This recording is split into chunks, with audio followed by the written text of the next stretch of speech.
Hello, আসসালামু আলাইকুম viewer, সবাইকে স্বাগত আমার অনলাইন স্কুলে। তো আজকে আমাদের টপিক হচ্ছে বাংলা সেকেন্ড পেপার ক্লাস 7 এর ভাষার যে ভাষা, অর্থাৎ আমাদের বাংলা সেকেন্ড পেপারের যে প্রথম গ্রামাটিক্যাল বিষয় সেটা। আর এটা আমরা জানি আমাদের ব্যাকরণ শুরু হয় ভাষার মাধ্যমে। তো ভাষার আমি পার্ট বানানোর চেষ্টা করব। তো প্রথম পার্ট আজকের ভিডিওটি তোমরা দেখে নাও। আর পুরোটা বোঝার জন্য তোমরা সম্পূর্ণ ভিডিওটি দেখো।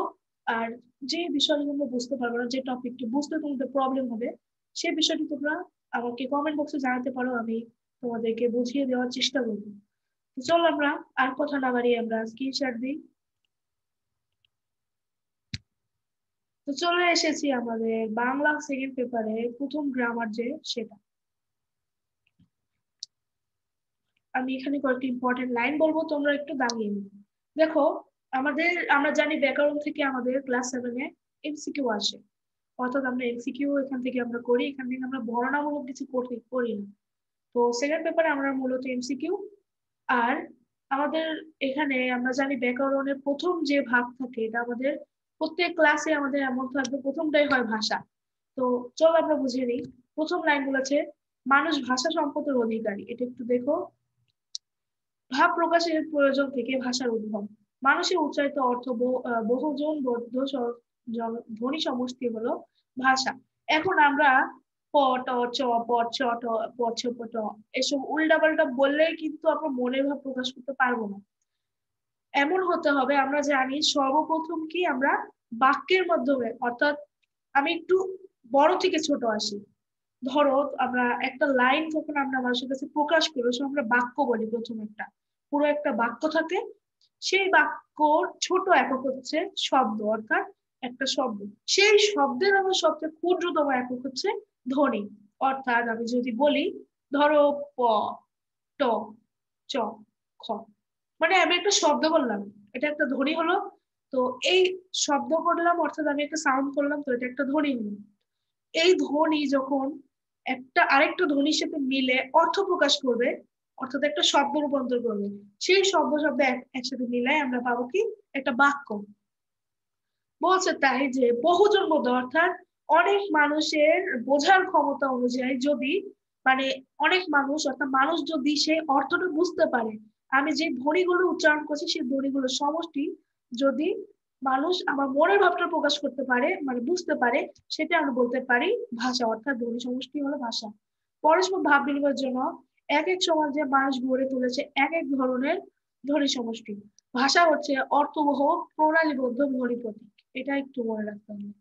মানুষ তার কণ্ঠনিঃসৃত যে ধ্বনি বা ধ্বনি সমষ্টির মাধ্যমে ভাব ও অনুভূতিকে অন্যের কাছে বোধগম্য ভাবে পৌঁছে দেয়, তাই ভাষা। তাই ভাষা, এটাই বললাম যে ধ্বনির মাধ্যমে যখন ভাব আর অনুভূতিকে মানুষ তার অন্য অন্যজনের বোধগম্য হিসেবে প্রকাশ করতে পারে। এখন আমি উল্টাপাল্টা বললে কিন্তু হবে না। আর আমি যা বললাম সেটা যদি অর্থ প্রকাশ না করে, মানুষ যদি বোধগম্যই না হয়, তাহলে কিন্তু সেটা ভাষা হবে না। এখন এর জন্য আমরা দেখতে পারি বিভিন্ন সাইন ল্যাঙ্গুয়েজ থাকে, যেমন ইশারা ভাষা থাকে।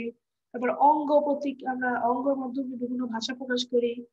তারপরে আমরা বলতে পারি, এখানে আমরা কয়েকটা আদিমকালে কিভাবে ভাষা প্রকাশ করতো সেই বিষয়ে কিছু বলা আছে। আচ্ছা চলো দেখি। এখন বলছি সমাজবদ্ধ ও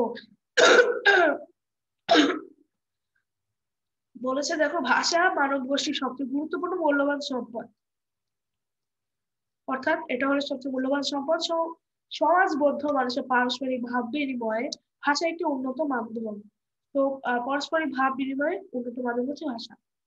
মানব সভ্যতার বিকাশে ভাষার ভূমিকা অপরিসীম।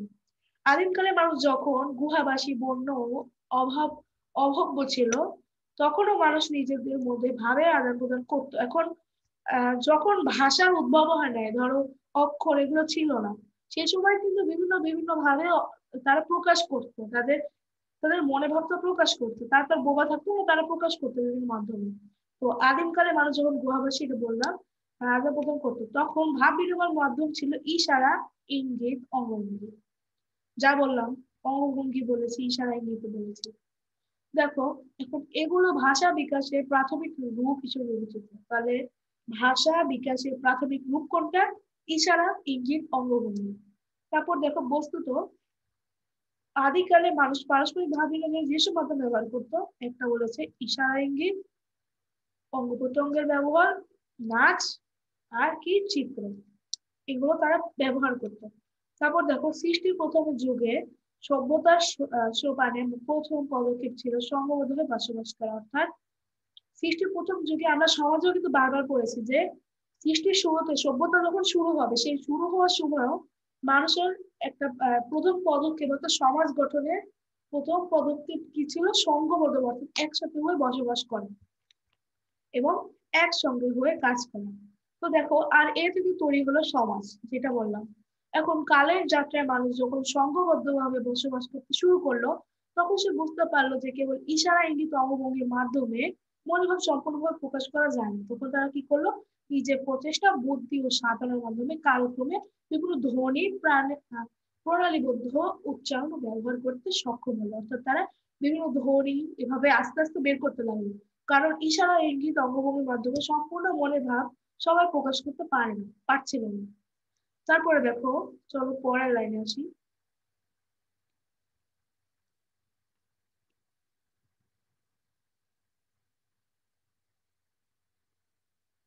সক্ষম হলো।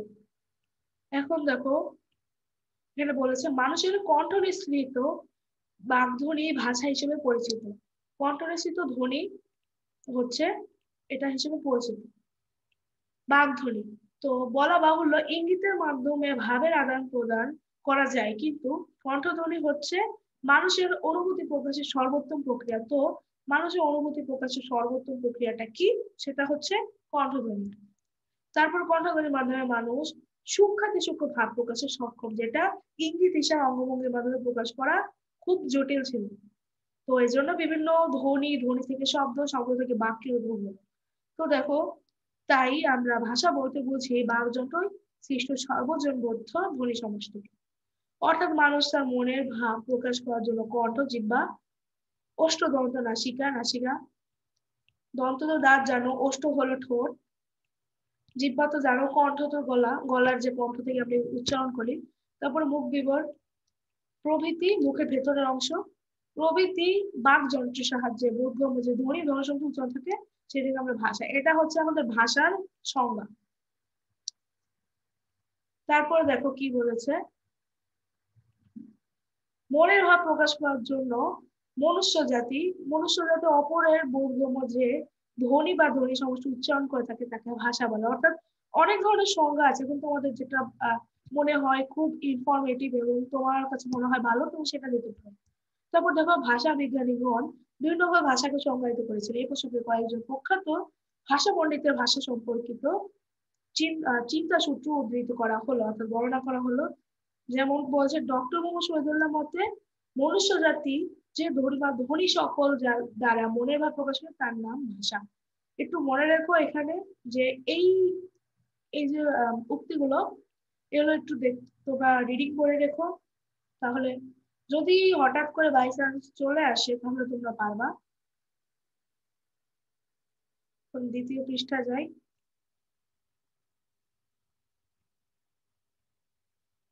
দেখো বলেছে ভাষা সম্পর্কে ডক্টর ভাষা সম্পর্কে ডক্টর সুনীতি কুমার চট্টোপাধ্যায় বলেছেন, মনে ভাব প্রকাশের জন্য বাকযন্ত্রের সাহায্যে উচ্চারিত ধ্বনি দ্বারা নিষ্পন্ন কোনো বিশেষ সমাজে ব্যবহৃত স্বতন্ত্রভাবে অবস্থিত তথা বাক্যে প্রযুক্ত শব্দ সমষ্টিকে ভাষা বলে। তারপর মূলত মানুষের মনের ভাব প্রকাশ ও কণ্ঠনিঃসৃত অর্থবহ ধ্বনি সমষ্টি হলো ভাষা। তোমরা এগুলো একটু রিডিং করে রাখতে পারো। এভাবে মনে রেখো যাতে রিডিং বলে যাতে একটু মনে থাকে, হালকা ক্লু হলেও মনে থাকে। তারপর দেখো বলছে ভাষার বৈশিষ্ট্য। এখন আমরা ভাষার বৈশিষ্ট্য সম্পর্কে জানবো। তো ভাষা কণ্ঠনিঃসৃত ধ্বনির সাহায্যে গঠিত হয়। আমরা তো জানি যে কণ্ঠনিঃসৃত অর্থাৎ আমরা কণ্ঠ হতে কয়েকটা ধ্বনি উচ্চারণ করি, সেই ধ্বনির সাহায্যে যেভাবে বললাম যে চক্রাকারটা, ওভাবে আমাদের ভাষা তৈরি হয়। তারপর ভাষার অর্থদ্যোতকতা গুণ বিদ্যমান, অর্থাৎ আমি তো বললাম যে আমি উল্টাপাল্টা ধ্বনি বললাম, উল্টাপাল্টা শব্দ বললাম, উল্টাপাল্টা বাক্য বললাম, এভাবে কিন্তু ভাষা হবে না। ভাষা হতে হলে নির্দিষ্ট অর্থের প্রয়োজন, আর অন্য মানুষ যাতে বুঝতে পারে, বোধগম্য হয়, সেটা ভাষার একটি গুরুত্বপূর্ণ গুণ। তারপর বলেছে ভাষা একটি বিশেষ সম্প্রদায়ের মধ্যে প্রচলিত ও ব্যবহৃত। এখন বিশেষ সম্প্রদায়ের মধ্যে প্রচলিত ব্যবহৃত হয়, যেমন বাংলা ভাষা আমাদের বাঙালিদের জন্য বাংলা ভাষা প্রচলিত, ইংরেজি ভাষা, এরকম টাইপের। তো বিশেষ সম্প্রদায়ের মধ্যে প্রচলিত ব্যবহৃত হয়। তারপর বলেছে ভাষা মানুষের স্বেচ্ছাকৃত আচরণ ও অভ্যাসের সমষ্টি। তো দেশ কাল ও পরিবেশ ভেদে পার্থক্য পরিবর্তন হয়, এটা খুব ইম্পর্টেন্ট, এটা অনেক অনেক বেশি ইম্পর্টেন্ট। এটা একটু স্টার দিয়ে রেখো, 3 স্টার দিয়ে রেখো, এটা খুব ইম্পর্টেন্ট, বারবার আসে। তো কি কি ভেদে? দেশ কাল, অর্থাৎ দেশ কাল, আর হচ্ছে পরিবেশ ভেদে।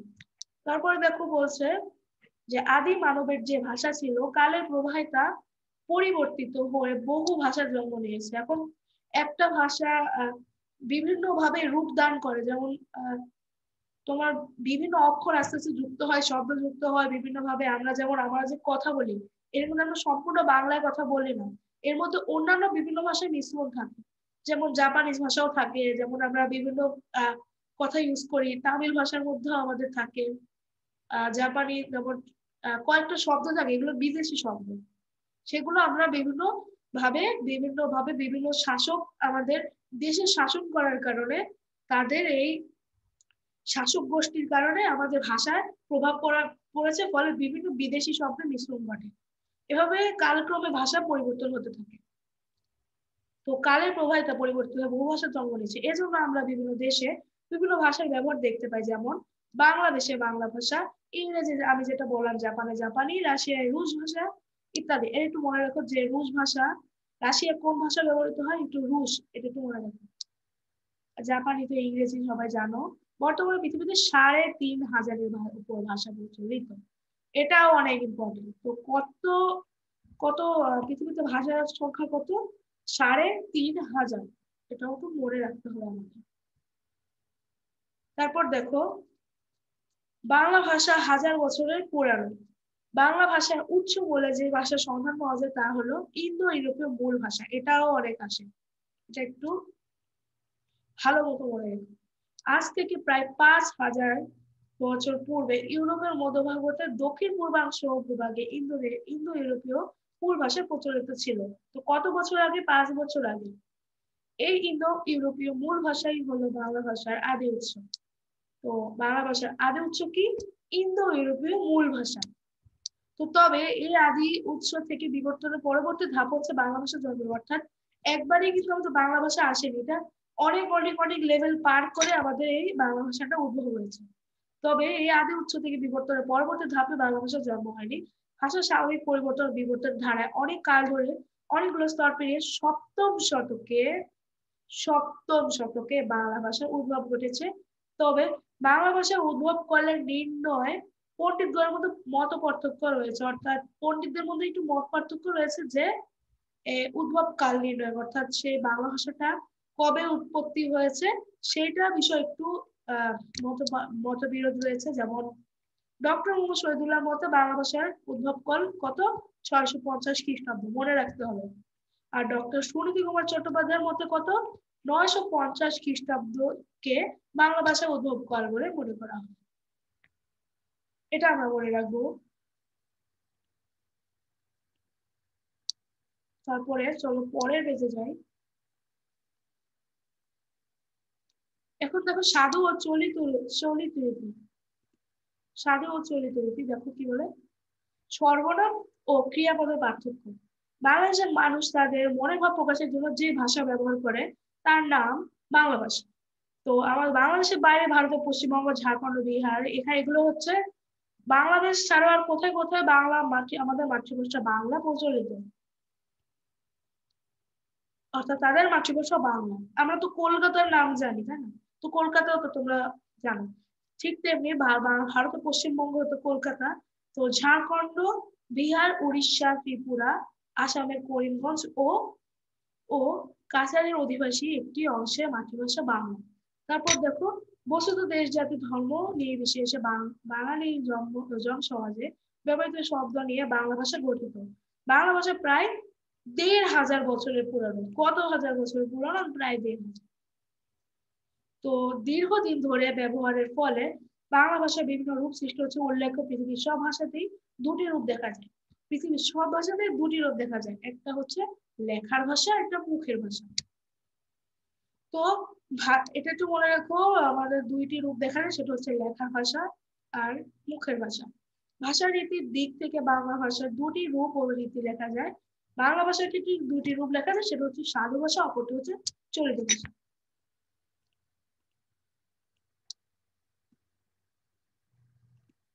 এবার দেখো বলছে যে সাধু ভাষা, সাধু ভাষা বাংলা ভাষার একটি প্রাচীন চরিত্র রূপ। বাংলা সাহিত্যে প্রাচীন ও মধ্যযুগ পদ্যই ছিল ভাব প্রকাশের প্রধান মহন্ত। ভাব প্রকাশের প্রধান মহন্ত কি ছিল? পদ্য, অর্থাৎ কবিতা। কবিতাই সাহিত্যের প্রাচীন রূপ ছিল, আর এর মাধ্যমে ভাব প্রকাশ করা হতো। মধ্যযুগের কতিপয় ক্ষেত্রে চিঠিপত্র, দলিল, দস্তাবেজে গদ্যের ব্যবহার দেখা গেলেও তা খুব সীমিত। ইংরেজ শাসন প্রতিষ্ঠা হওয়ার পর থেকে বাংলা গদ্যে গ্রন্থ প্রণয়নের প্রয়োজন দেখা যায়, অর্থাৎ এরপর থেকে গল্পের মাধ্যমে, অর্থাৎ গ্রন্থ গ্রন্থ প্রণয়ন, অর্থাৎ বইয়ে কি করা হয়, বাংলা গদ্য করা হয়, বাংলা গদ্যে গ্রন্থ প্রণয়ন প্রয়োজন দেখা যায়। 1800 খ্রিস্টাব্দে কলকাতা প্রতিষ্ঠিত ফোর্ট উইলিয়াম কলেজকে কেন্দ্র করে, এটা মনে রাখতে হবে, গদ্য চর্চা শুরু হয়। সেদিনকার গদ্য লেখকগণ গদ্য গদ্য গ্রন্থ রচনা করতে গিয়ে তারা মূলত মূলত নির্ভর করলেন সাধুজনের মধ্যে ব্যবহৃত সংস্কৃত ভাষার উপর। এভাবে 19 শতকে বাংলা গদ্যের যে লিখিত রূপ নাম পাওয়া যায়, সেটা হচ্ছে সাধু ভাষা। দেখলে তো কিভাবে আমাদের সাধু ভাষার উদ্ভব হলো? অনেক অনেক অনেক উল্টাপাল্টা, লেভেল আপ করে, মানে লেভেল পার পার করে আমাদের এইভাবে ভাষার সৃষ্টি হচ্ছিল। সাধু ভাষা সম্পর্কে ভাষাচার্য সুনীতি কুমার চট্টোপাধ্যায় লিখেছেন যে সাধু ভাষা সমগ্র বঙ্গদেশের সম্পত্তি। এটা কে বলেছেন? সুনীতি কুমার চট্টোপাধ্যায়। তো এর চর্চা সর্বত্র প্রচলিত থাকতে বাঙালির পক্ষে ইহাতে লেখা সহজ হয়েছে। বস্তুর বাংলা গদ্যে প্রাথমিক পর্যায়ে মৃত্যুঞ্জয় বিদ্যালঙ্কার, রাজা রামমোহন রায়, ঈশ্বরচন্দ্র বিদ্যাসাগর, অক্ষয় কুমার দত্ত প্রমোদ পণ্ডিতের সংস্কৃত বা ভাষার অনুসরণে তৎসম শব্দবল যে সাহিত্যিক গদ্য রীতি গড়ে ওঠে, তাই হলো সাধু ভাষা। তো আমরা আজকে এই পর্যন্তই রাখছি। পরবর্তীতে আমরা সাধু ভাষার প্রামাণ্য, সংজ্ঞার্থ, আরো চলিত ভাষা, এগুলো বিভিন্ন বিষয় সম্পর্কে জানবো। তো আজকের মতো এখানে বিরতি নিব। আর আবারও বলছি, প্লিজ চ্যানেলটি সাবস্ক্রাইব করে ফেলো। তো এখানে বিরতি নিব আজকের মতো। আসসালামু আলাইকুম।